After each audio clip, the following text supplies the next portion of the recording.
speech ang ating gagawin. Check mo yung ano mo, yung station mo.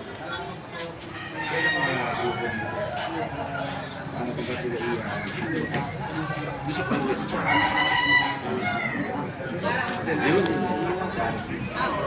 Magandang umaga po sa inyo lahat. Ako po si Kagawad Jan Reynie Infante ng Barangay 148. Ikinalulubos ko at ikinagagalak na nakarating po ako dito sa charity event nyo.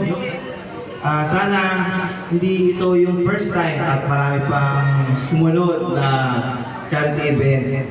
At natutuwa ako dahil hindi lang taga-Pasay ang nandito din po yung mga taga-Taguig, mga taga-Tabuyaw, taga-Quezon City, sino pa, Makati, basta taga-Rizal. So yun, marami pong dumalo dito kahit napakalayo nyo. Sinuportahan nyo pa rin po ang charity ni Kuya Ramil. Si Kuya Ramil po, nakilala ko po siya, isa po siya sa tumulong sa akin ng eleksyon. Kaya ngayon, kapag may charity siya, pupunta po ako.